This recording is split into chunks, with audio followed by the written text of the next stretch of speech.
Bueno, Dios les bendiga a todos, estimados hermanos y amigos. Bienvenidos a esta cuarta temporada ya, como decíamos la vez pasada, la introducción. Estaremos hablando de la Cristología. Todos son bienvenidos.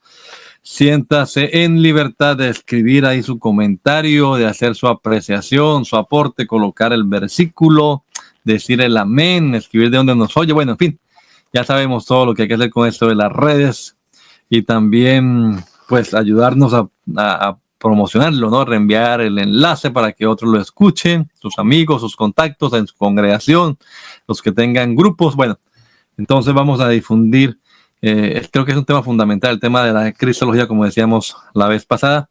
Y hoy ya están aquí dos de mis compañeros habituales, Thomas Harrison y William Díaz. Sentimos la ausencia de John Freddy y Franklin, pero pues entendemos sus ocupaciones ministeriales como miembros de la Junta Nacional de la IPUL.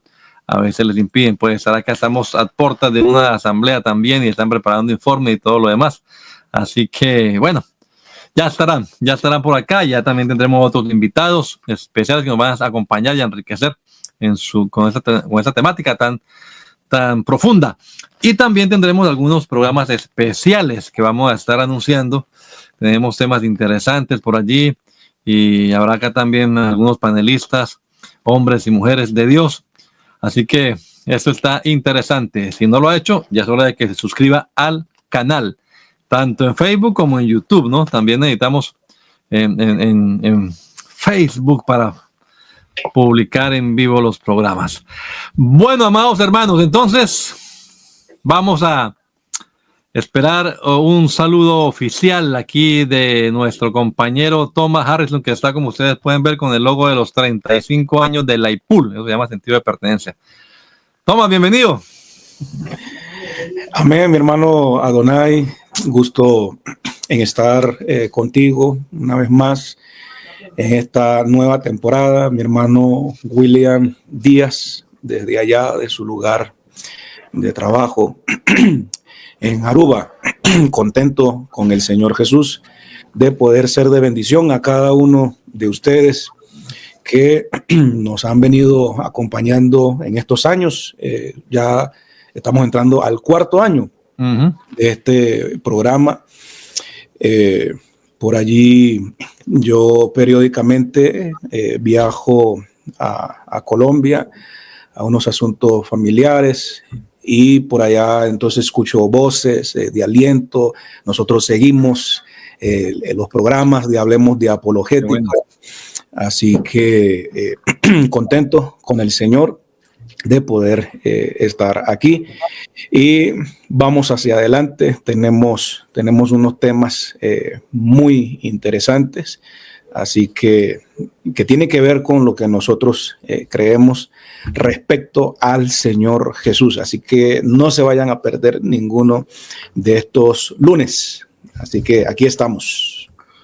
Bien, William, Dios lo bendiga, bienvenido. Ya estuvimos aquí de 8 días, pero una vez más, qué bueno tenerle aquí con nosotros.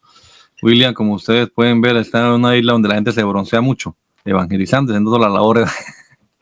La isla de Aruba. William, Dios lo bendiga. Oiga, Donay, Dios lo bendiga. Un saludo cordial en el nombre de Jesús para usted, para Thomas también, nuestro compañero de labor. Bueno, es que ustedes están allá en la parte de la nosotros aquí cada vez más blancos, William. Las estaciones, resguardados por el frío, pero aquí el calorcito es todo el año. Pero contento, gracias a Dios, dispuestos para una cuarta temporada. Un saludo muy especial a toda nuestra amable audiencia. Y como les decíamos en el programa anterior, queremos que nos acompañe.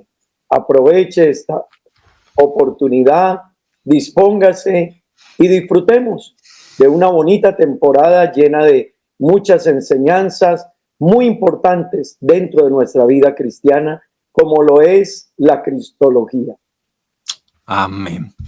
Oiga, hace algún tiempo, ya me meto aquí en el tema, hace algún tiempo atrás, bastante tiempo atrás, yo vi unas películas, Matrix, no sé si ustedes también la vieron o no, y en esas películas de Matrix se usaba un término que era el Mesías. Y hay otras, así por el estilo, que la profecía dice que no sé qué. Y se usaba una jerga que usamos nosotros a veces aquí en la palabra de Dios o encontramos en la palabra de Dios. Entonces, hasta el mundo secular y fíjese, hasta el entretenimiento usa la palabra Mesías, el enviado, el ungido, en fin. De esos que vamos a hablar hoy. Por ahí empezamos. Ya viene Tomás a explicarnos qué significa cada uno de estos términos y cómo se usan en las Sagradas Escrituras.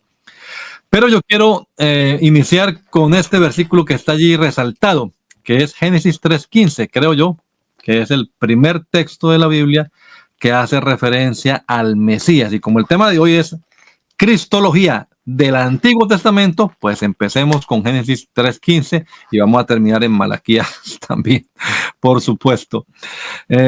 Cuando el ser humano pecó, entonces viene la palabra del Señor y dice, versículo 14, para leer en el contexto, que el Señor está hablando a la serpiente y le dice, por cuanto esto hiciste, maldita serás entre todas las bestias y entre todos los animales del campo, sobre tu pecho andarás y polvo comerás todos los días de tu vida. Y ahí viene el versículo clave, Génesis 3:15.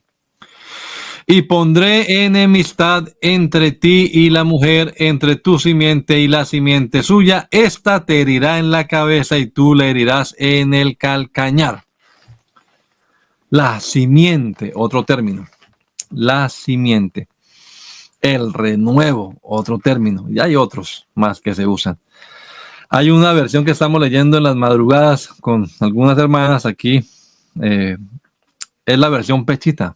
Pechita en español. Saben que la versión pechita es una lengua, una traducción de las primeras que se hizo al siriaco y ahora lo traen del siriaco al español. Bueno, la estamos leyendo y entonces en esa edición que estamos leyendo marcan, subrayan con letras rojas todas las promesas referentes al Mesías en el Antiguo Testamento. Me llamó la atención, me pareció interesante y por supuesto la primera que está marcada es Génesis 3:15. Entonces, Tomás, ¿a qué nos referimos cuando hablamos de Cristo, de Mesías, del ungido, de qué más es que del profeta, de la simiente, expresiones como Silo y otras más que encontramos allá desde el Antiguo Testamento, para ya meternos en el tema de hoy? Definitivamente vamos a empezar a entrarnos en una temática, en un área de la teología cristiana que es pilar. No hablar, no aprender, no tener un conocimiento básico de este tema, pues es un error muy grave. La cristología es algo fundamental en la iglesia del Señor. Y si hay un tema que produce crecimiento a la iglesia a nivel general y crecimiento de forma individual, si cada creyente aspira un crecimiento en el conocimiento de la palabra de Dios, debe de meterse en la cristología, ya que Cristo es el centro de todo. Así que es una bendición de Dios el poder empezar estos temas. La palabra cristología, bueno, es muy clara, muy diciente, es el estudio ordenado, organizado de Cristo, ¿ya? La base principal es la Biblia, las Sagradas Escrituras. Entonces, a partir de allí se estudia la persona de Cristo, sus títulos, sus obras, etcétera. Y hablando de esos innumerables títulos hermosos que tiene Cristo, vale la pena empezar por Cristo. Cuando hablamos de Cristo, estamos hablando de una traducción, ya, una traducción castellana. La palabra Cristo, ya, es una palabra castellana, pero que proviene del griego, Christos, pero a la vez esa palabra griega es una traducción del hebreo, que no se parece en nada. En el hebreo se le conoce como Mesías, ya, con H al final, Mesías, doble S. ¿Qué se entendía o qué se entiende por ese término hebreo, Mesías? Bueno, literalmente significa a aquella persona, aquel hombre a quien se le ha dado la autoridad, se le ha conferido un poder para que esa persona ejerza como rey, para que esa persona gobierne, para que esa persona tenga un oficio de autoridad sobre el pueblo. Entonces, esa es la idea que hay detrás de ese término Mesías en la cultura hebrea, ¿ya?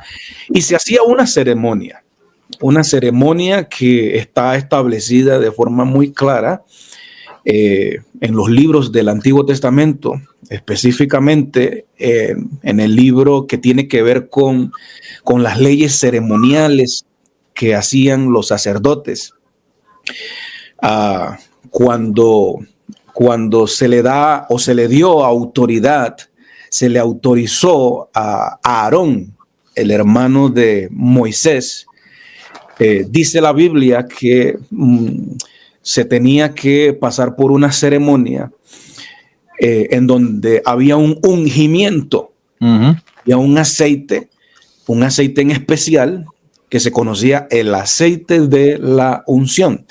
No podía ser hecho de cualquier manera, sino que Dios le había dicho a Moisés: mira, el aceite tiene que ser con la medida de esta especia, con estas hierbas, este aceite machacado de tal manera. Entonces, había ese aceite especial para que en el momento de autorizar, de hacer esa ceremonia, ya ese aceite era derramado sobre esa persona, ya, y allí adquiría, de alguna manera, entonces el poder, la autoridad para ejercer ese oficio de gobierno. Entonces, no solamente se ungían a personas, sino que se ungían cosas. Y cada vez que se ungían cosas, por ejemplo, los enseres de aquel lugar llamado el tabernáculo, el templo, donde se ejercía el ministerio sacerdotal, entonces quedaba consagrado. De alguna manera se santificaba esos enseres. Así que cuando hablamos de la cultura hebrea, bíblica, cuando hablamos de Mesías, estamos hablando de esa práctica, ya, del hecho de derramar ese aceite especial sobre aquellos hombres escogidos por Dios y sobre aquellas cosas, enseres, ya, para convertirlas de alguna manera en cosas y hombres consagrados. Y así poder entonces contar con la autoridad de Dios y así gobernar. Así que ese es el trasfondo de la palabra Mesías, que se va traduciendo a lo largo del tiempo y llegamos al idioma griego. Entonces allí es donde hablamos de Cristo, ¿ya? Pero ese es el trasfondo. Aquí tengo en pantalla un versículo en el que resalté, con azul está ahí. La palabra Mesías. en el Antiguo Testamento, pues para que veamos que así aparece ese término, y claro, eso es en español, pero ese término Mesaya, o como se pronuncia en el hebreo, claro que está muchas veces porque es unir, que dice Tomás, ¿no? En el Antiguo Testamento. Entonces, el Mesías príncipe. También en el libro de los Salmos, bueno, ahora veremos otros versículos, pero acá en los Salmos habla de su ungido, ¿no? Su ungido, un texto que usaron los apóstoles para referirse al Señor Jesús. Los príncipes consultarán unidos contra Jehová y contra su ungido. Ungido está allí también. A ver, y aquí tengo otro. Me ungió Jehová. Una expresión que veremos también en el otro programa, cuando hablemos del Nuevo Testamento, la usó el Señor para aplicársela al mismo, el Señor Jesús, el Espíritu del Señor. Bueno, entonces ahí están los versículos que nada más 3 de muestra, para la muestra en botón, como se dice, que esa expresión sí que aparece en el Antiguo Testamento. Así que tiene valor, puedes hablar de cristología en o del Antiguo Testamento, porque esa expresión aparece allá y es la que va a avivar eso que veremos en el siguiente programa, la esperanza mesiánica que estaba vivita en la época de Jesús. Pero eso será en el próximo programa para que usted no se lo pierda. William, entonces hablemos de esos oficios, de esas funciones, y creo que la más importante o la que sobresale allí entre las funciones que el Mesías desempeñaba, pues ya introdujo Tomás eso, el rey. El Mesías entonces tendría que ser un rey. ¿Qué implica eso? ¿Y sobre qué nos basamos nosotros para hablar luego de que Jesús viene a cumplir eso que decía el Antiguo Testamento? ¿Qué es lo que decía el Antiguo Testamento acerca de ese rey Mesías?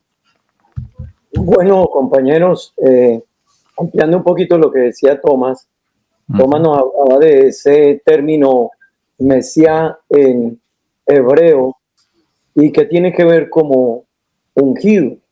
Ya Tomás nos decía que eran ungidos también los reyes, los sacerdotes, los profetas, pero también habían lugares y objetos que eran ungidos.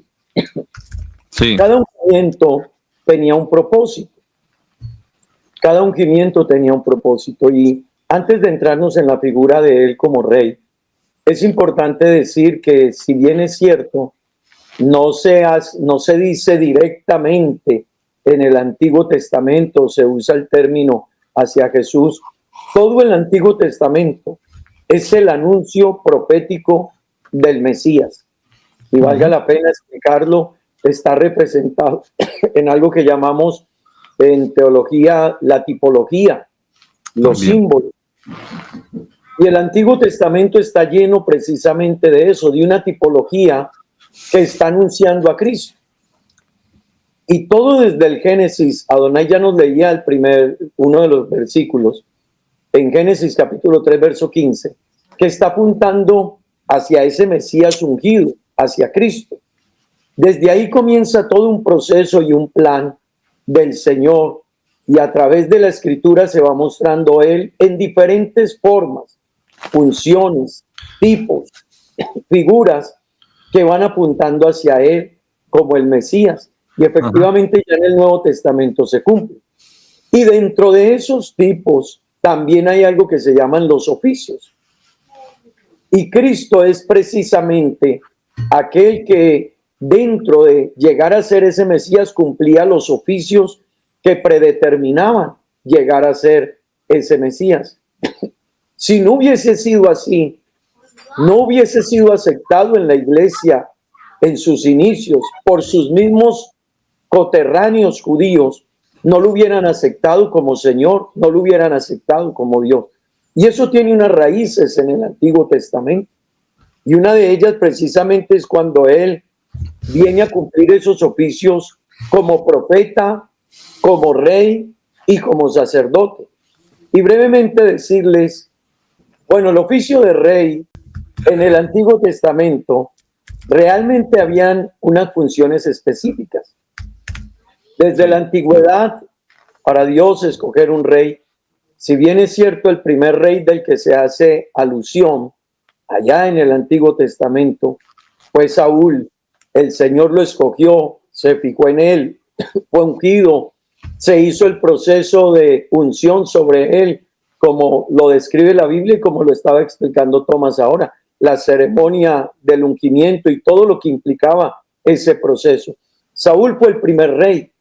En ese orden de Saúl, precisamente, habiendo desobedecido y no cumplido el plan que Dios tenía para con él, Dios escoge otro hombre, lo escoge precisamente y lo escoge de una familia y lo escoge de una tribu. Saúl venía de la tribu de Benjamín, pero David ya venía de la tribu de Judá y con él había todo un plan de Dios para ese oficio de rey. Y permítame decirle, David se ejecuta lo mismo, el mismo proceso de la unción, la separación. La Biblia nos describe que después de ungido David como rey, el Espíritu de Dios venía sobre él. La Biblia dice todo lo que David pudo realizar y cumplir precisamente por haber recibido esa unción y haber sido escogido por Dios. Yéndonos a ese oficio de rey, la función del rey era administrar. La función del rey era cumplir un propósito dentro del pueblo.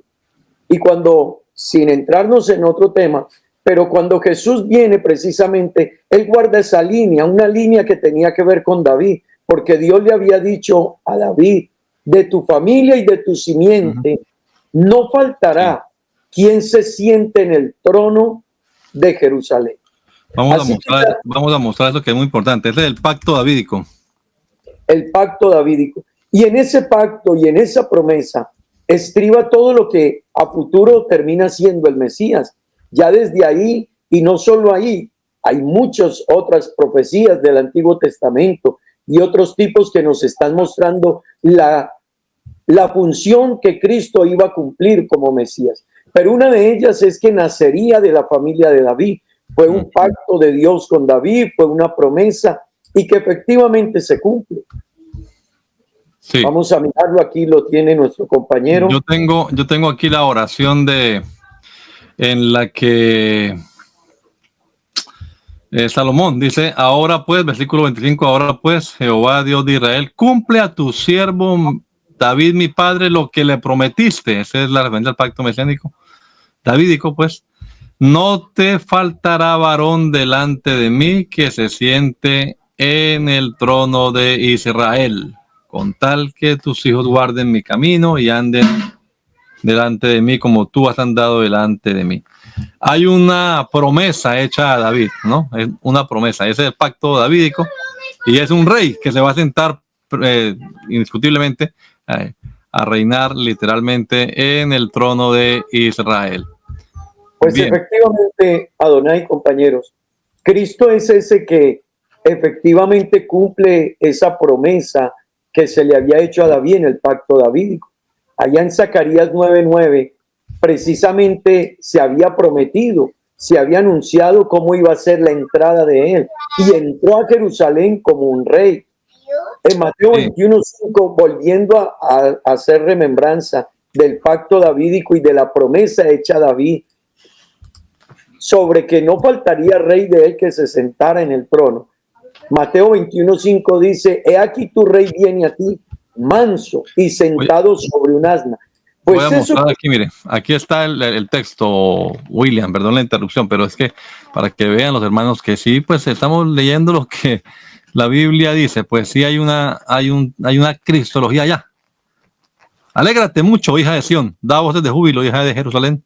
He aquí tu rey vendrá a ti, justo y salvador, humilde y cabalgando sobre un asno, sobre un pollino, hijo de asna, que es lo que veremos en su momento con Jesús y su cumplimiento en la cristología del Nuevo Testamento. Para cerrar aquí, Adonai, este punto como rey, decirle a nuestros oyentes, Zacarías 9:9 lo profetiza, Mateo 21:5 se cumple, pero luego en Apocalipsis 19:16 se dice que se muestra a Jesús como el Rey de Reyes y Señor de Señores. Pero todo ese cumplimiento del Nuevo Testamento venía desde una raíz en la antigüedad de precisamente del oficio como rey. Había ya un cumplimiento o había algo desde la antigüedad que se estaba queriendo anunciar acerca de Jesús.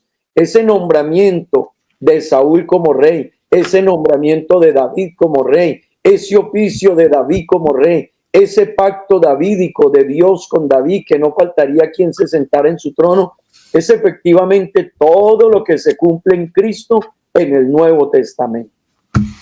Bien, eso lo veremos en su momento, el cumplimiento. Ahora, aparte de los oficios que ya mencionó brevemente, así los enumeró William, pues entre eso está el de sacerdote. Ahí yo quiero hacer una acotación porque pues en el Antiguo Testamento una era la estirpe sacerdotal y otra era la estirpe real, ¿verdad? Sin embargo, hay una promesa que enseña que el Mesías cumpliría o fungiría también como sacerdote. Entonces ahí está como enredada la pita, porque serían dos. Hay algunas teorías que decían que vendrían dos o hasta tres Mesías. Entonces hay una promesa de todas maneras y una función, un oficio sacerdotal del que habla mucho Hebreos. En su momento lo estudiaremos, pero por ahora miremos las promesas. Tomás.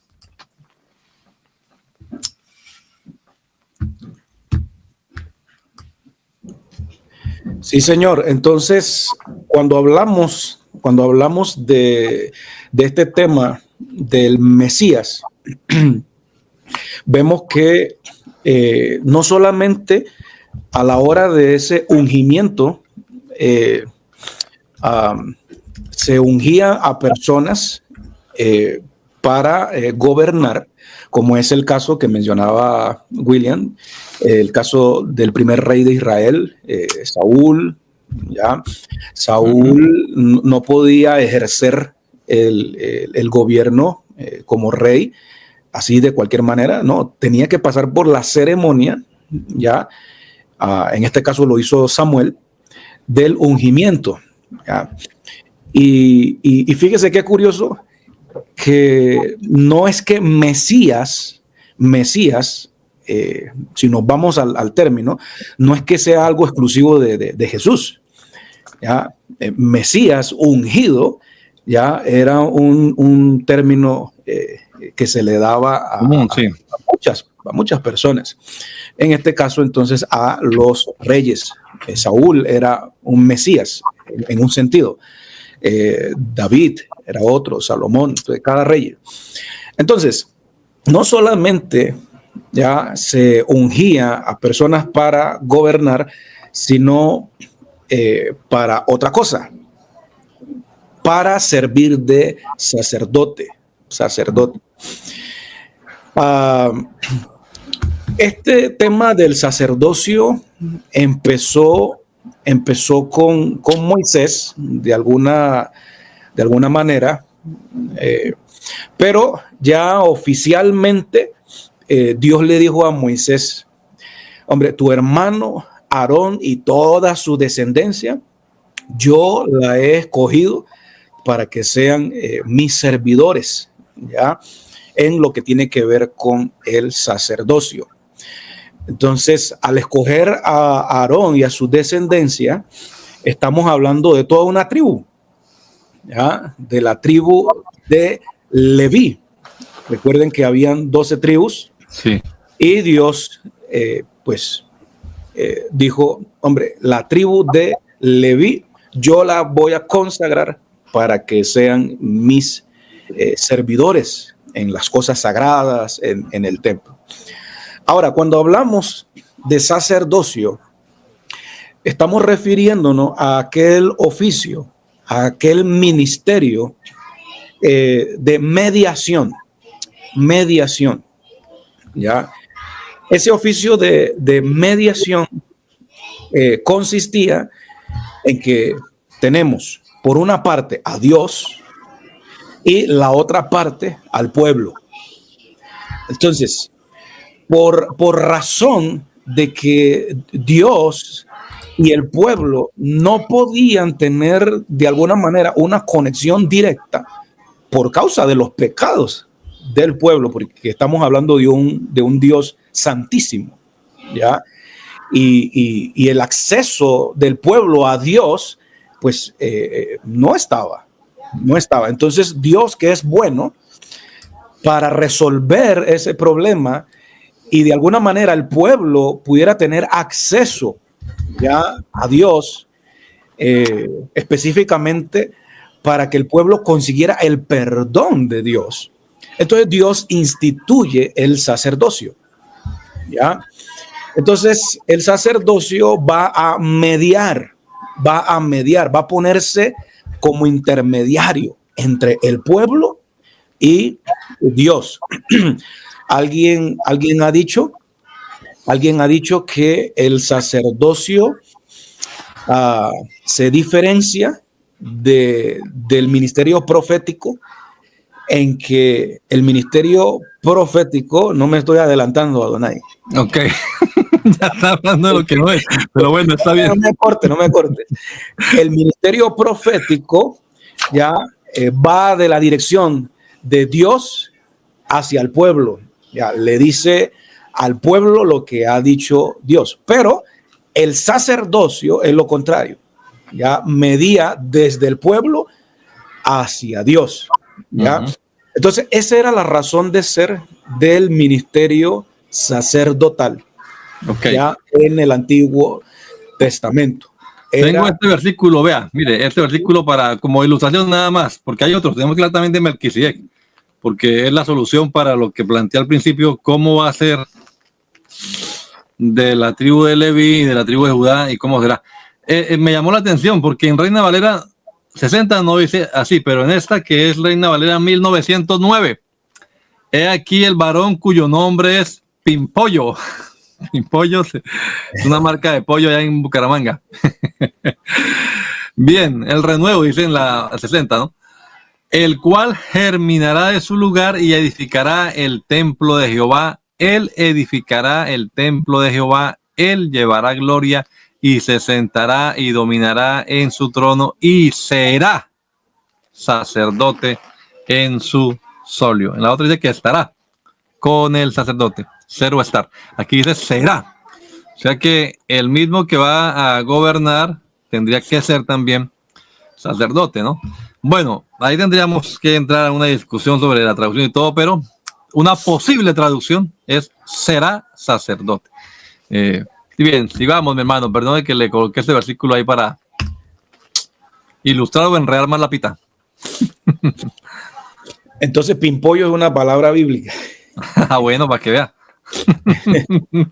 Entonces, como les decía, cuando hablamos entonces del ministerio sacerdotal dentro de la cultura del Antiguo Testamento, dentro de la cultura del pueblo hebreo, estamos hablando de ese ministerio que Dios le dio a una tribu en exclusivo, ya los hijos de Aarón.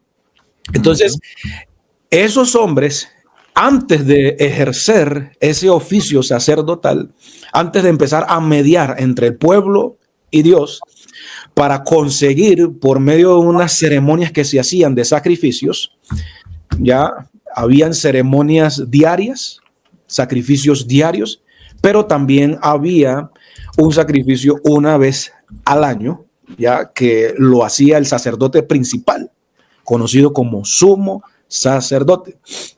Entonces, ¿qué se conseguía en esos sacrificios? Perdón, el perdón de Dios, ¿ya? Entonces, pero mire, qué importante fue el oficio sacerdotal en el Antiguo Testamento. El pueblo no podía conseguir el perdón de Dios sin la ayuda intercesora ya de los sacerdotes. Ahora, ¿qué tiene que ver Jesús con este ministerio sacerdotal? Entonces, Jesús no solamente, como mencionaba allí Adonai mostrando ese versículo, no solamente Jesús iba a ejercer en su tiempo y va a ejercer en un futuro el oficio de rey, ¿ya? Sino que también Jesús va a convertirse como aquel sumo sacerdote como aquel hombre que iba a ejercer de forma perfecta lo que era el sacerdocio. Recordemos, ¿en qué consistía el ministerio o el oficio sacerdotal? En servir de mediador entre el pueblo y Dios. ¿Con qué fin? Para conseguir de alguna manera, por medio de sacrificio, conseguir el perdón de Dios. Bien. Encontramos... Bueno, lo que pasa es que me toca así, porque si no, hermano, tanto William como usted son prolíferos en la palabra, gracias a Dios por eso. Oiga, ya van a hacer una hora. Exacto, entonces ya hay que ir redondeando aquí. Bueno, pero yo sí quiero mostrar al menos un versículo, a ver, muestra, a ver, el del Salmo que dice, tú eres sacerdote para siempre. ¿Cuál es ese versículo? Lo voy a buscar acá, un momentico. Porque tanto el rey como el sacerdote, hablando del Mesías, tendría que ser sacerdote para siempre. Tendría que ser eterno para poder permanecer tanto en el trono, reinando siempre, como siendo un sacerdote perpetuo. Ahora no lo encuentro, sacerdote para siempre. Ah, es que escribí mal, claro. Aquí está, Salmo 110, verso 4. Ahí está. Véalo. Tú eres sacerdote para siempre, pero según el orden de Melquisedec. Así que se resuelve este conflicto y haremos énfasis porque vamos a hablar del Nuevo Testamento en la cristología que muestra Hebreos. En su momento profundizaremos sobre este tema porque ahí vuelve a tocar el tema del sacerdocio y se habla de Melquisedec y no de la tribu de Leví, de donde viene el orden arónico, como bien lo decía Tomás. ¿Hasta qué se habla, Tomás? Diga, a ver. Adonai, oiga, nosotros estamos como lo que dijo el escritor o los escritores de la carta a los hebreos.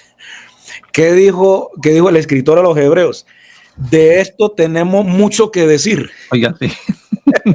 De esto del sacerdocio de Cristo tenemos mucho que decir.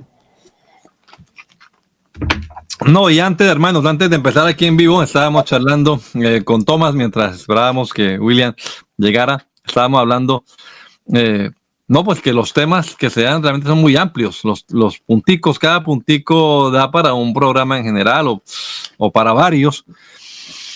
Pero nada más queremos como darles una pequeña dosis para que usted también se preocupe por estudiar y allí con su pastor también preguntar e indagar y profundizar. Realmente, como decía Tomás al principio, hermano, vale la pena que conozcamos acerca de la cristología. ¿Quién es el Cristo? ¿Y qué fue lo que hizo? ¿Y por qué es tan valioso para nosotros? Pero bueno, dejemos hasta ahí lo del sacerdote. Repito, en su momento seguiremos, porque cada uno de estos oficios tiene cumplimiento en el Nuevo Testamento, ya lo veremos. Pero hablemos entonces, William, de la función profética también. Hay también versículos del Antiguo Testamento que hacen referencia a que el Mesías sería ese profeta. Ya introdujo también Tomás el tema, porque una es la función sacerdotal y otra la profética. Entonces, mi amigo William Díaz, le voy a dar la palabra, 5 minuticos comentando desde ya. Bueno, entrando en el campo del oficio de profeta, quiero hacer una acotación breve para que no se nos pierdan nuestros oyentes. Estamos hablando de cristología. Sí. Pero para que él fuera realmente el Mesías, había todo un anuncio desde el Antiguo Testamento. Bien decía Tomás, muchos fueron ungidos en diferentes áreas, funciones. Habían gente que esperaba su Mesías, en algunas formas de creer también esperaban a alguien que viniese a traer algo. Pero habían unas características para poder llegar a ser realmente el Mesías, y más aún para Israel, ¿no? Porque los judíos no iban a aceptar a cualquiera que se autodenominase o creyese u otros lo proclamasen. Habían unos elementos para ello. Y es precisamente de ello que estamos hablando. Para llegar al Mesías hay que hablar de esos oficios. Y Cristo fue el sumo sacerdote. según el orden de Melquisedec, las características que hubo en él. Y bien nos decía Tomás la función del sacerdote, el cual era el que cumplía el oficio de poder llevar la ofrenda del pueblo hacia Dios y buscar ese perdón. El rey, su función era administrar y venía bajo el pacto davídico hasta que llegó a Cristo. Pero ahora en la función de profeta, cada uno de esos oficios tenía una función, y la función del profeta era dar a conocer al pueblo la voluntad de Dios. Así que entendámoslo bien, el rey se ocupaba de la administración, el cuidado, velar por el pueblo, el sacerdote era del pueblo hacia Dios, pero el profeta transmitía el plan, el propósito de Dios para el pueblo. Y efectivamente ese era el oficio del profeta en la antigüedad. Algunos lo llamaban el vidente, otros lo llamaban el hombre de Dios, pero su función era transmitir la voluntad de Dios hacia el pueblo. El profeta, estimados oyentes, dentro de su función, él hablaba en nombre de Dios. Así que un profeta no podía hablar, y déjeme hacer una acotación breve, pues la gente dice, Dios me acaba de decir o Dios me acaba de mostrar, y realmente lo que les pareció a ellos. Pero el profeta debía tener mucho cuidado, y el pueblo así lo entendía, que él hablaba en nombre de Dios. Normalmente en su labor y en su oficio, él venía a guiar al pueblo, a los reyes, a aconsejar. Él venía también en la función de profeta, anunciaba proféticamente la llegada del Mesías. Así que por eso el Antiguo Testamento está lleno de esos anuncios proféticos acerca de que el Mesías vendría y cómo vendría. Isaías los describe en Isaías 7:14, Isaías 9:6. Pero esa era la función del profeta, transmitir la voluntad de Dios con el pueblo, transmitir los planes de Dios con el pueblo y los eventos futuros. Y dentro de ellos el profeta anunciaba el Mesías, anunciaba el cumplimiento de la promesa, anunciaba eventos que tenían relación también que ver con Cristo. Así que este punto del profeta anunciando al Mesías sí que es importante.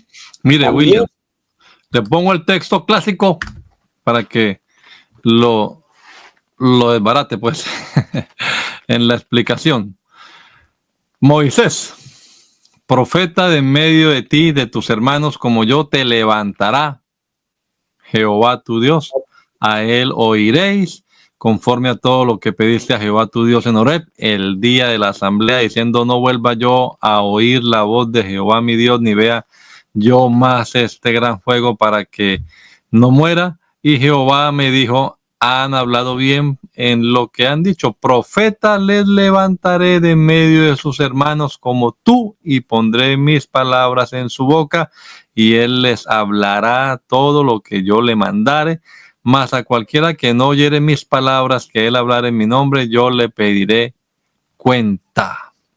Bien, ahí sigue, pues, pero ahí está el profeta anunciado, ¿no? Profeta de en medio de ti, levantaré, a él oiréis. Y también lo veremos más luego, cuando le preguntaron a Juan el Bautista, ¿eres tú el profeta? Y yo esperaba un profeta que llegara.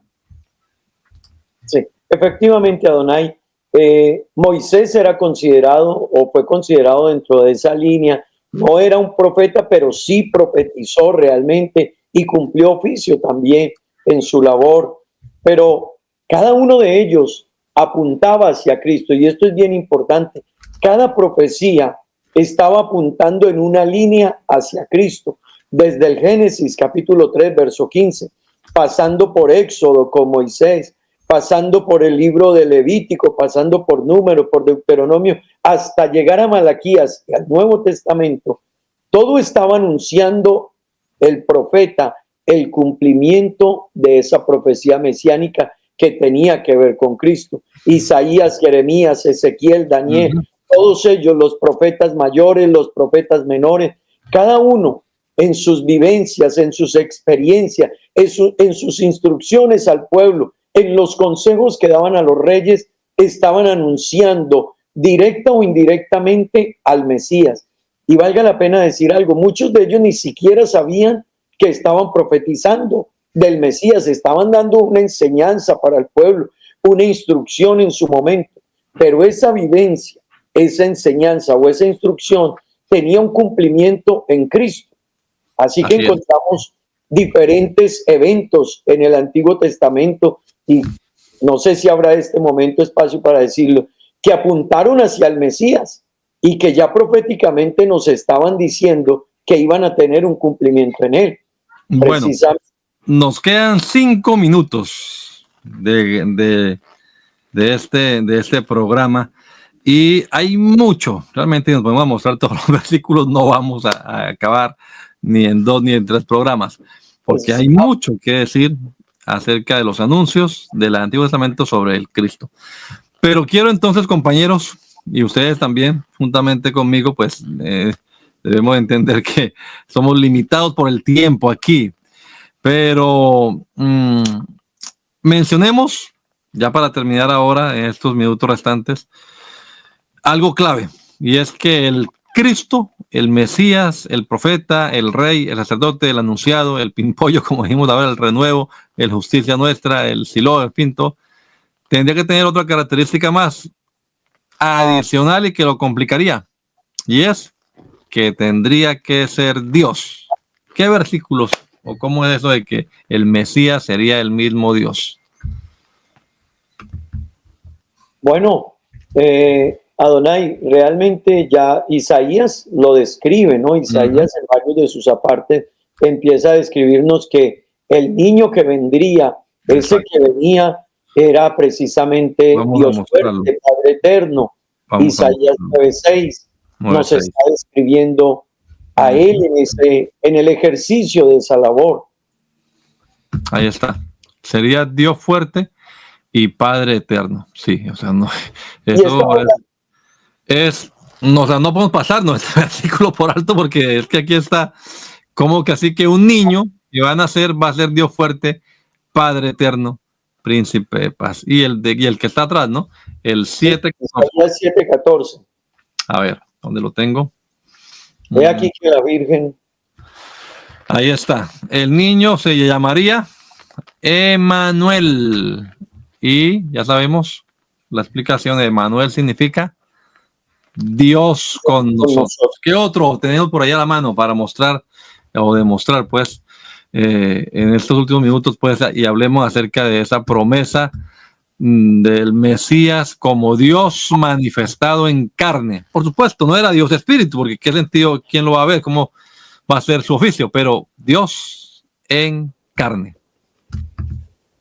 Yo pienso que, Adonai William, yo pienso que la razón por la cual el Mesías, aquel que iba a ser el intermediario entre el pueblo y Dios para conseguir el perdón, ese Mesías, que era sacerdote, sumo sacerdote, debía ser Dios mismo. ¿Por qué? ¿Cuál es la razón? Porque la salvación tendría que conseguirse por medio de un sacrificio en donde el que se sacrificaba tenía que derramar sangre sin pecado. Y ningún ser humano, ni Moisés, ni nadie, ninguno de los profetas tenía semejante característica. ¿Ya? Todos como descendientes de Adán, todos estaban untados por el pecado. Así que hay una profecía en Isaías 35, el verso 4, dice: Dios mismo vendrá y os salvará. ¿Por qué? Porque estaba establecido ya en la propia ley de Dios que el Salvador, en este caso el Mesías, tendría que sacrificar su vida, pero sin pecado.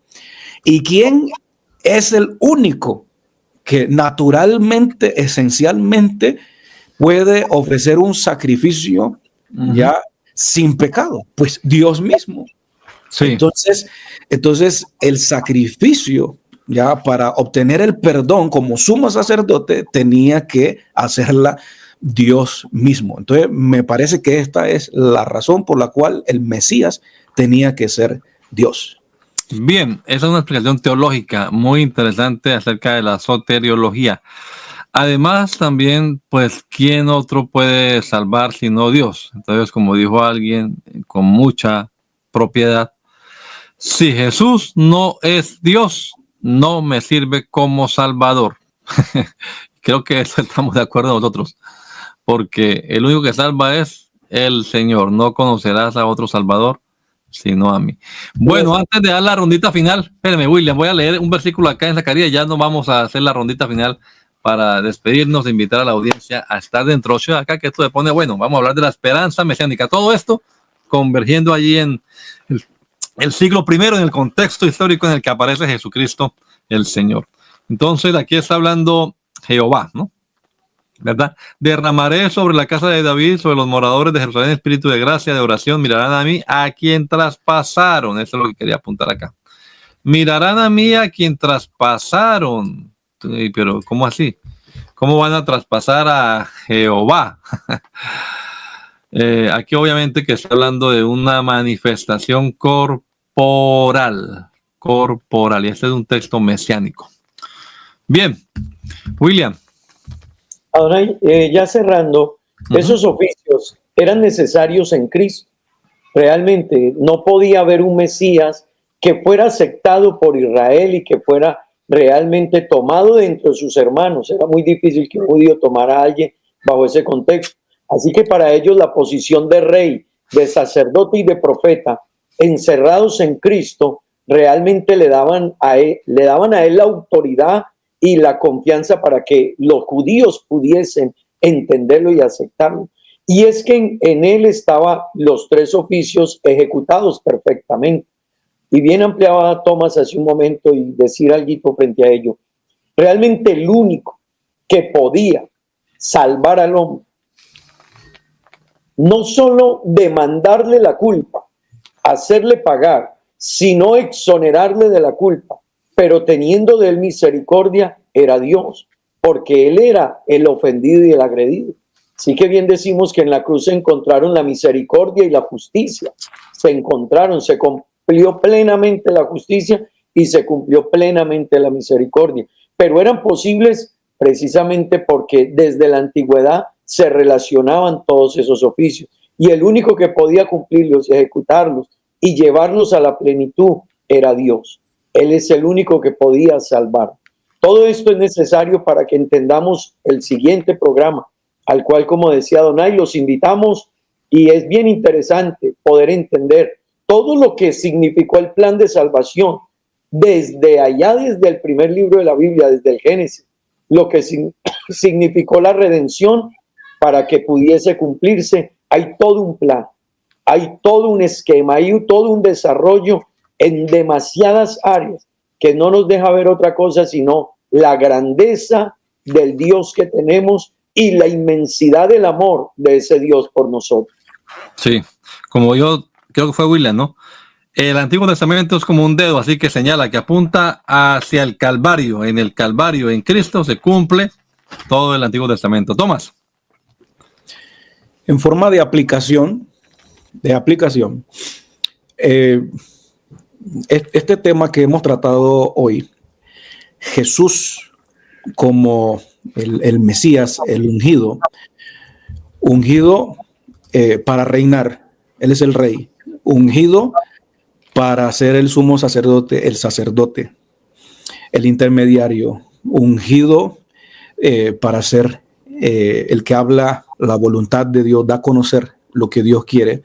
Creo que estos tres oficios de Cristo son lo que necesita la iglesia ya hoy en día, y la iglesia debe caminar en esos tres oficios. Me explico. La voluntad de Dios siempre ha sido en que los corazones de los hombres sean gobernados por Él. Esa es la voluntad de Dios. Solamente hay un solo rey, es el rey de los reyes. ¿Y quién es nuestro rey como iglesia? Jesús. ¿Ya? ¿Quién es el que gobierna el que quiere gobernar en nuestros corazones, Jesús. Pero para que eso suceda, primero tuvo que darse el sacrificio. Y el que hizo el sacrificio fue el mismo Jesús como sacerdote, fue el que obtuvo el perdón.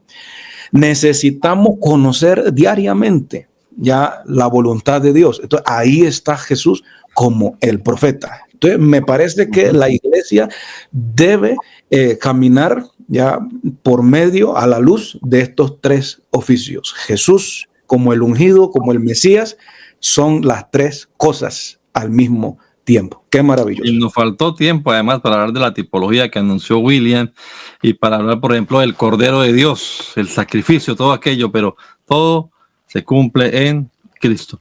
Bendiciones, amados hermanos, que tengan una feliz noche y una plácida semana llena de la bendición de Dios. Nos veremos dentro de 8 días una vez más acá con la esperanza mesiánica en el contexto inicial del Nuevo Testamento. Dios les bendiga a todos. Feliz noche.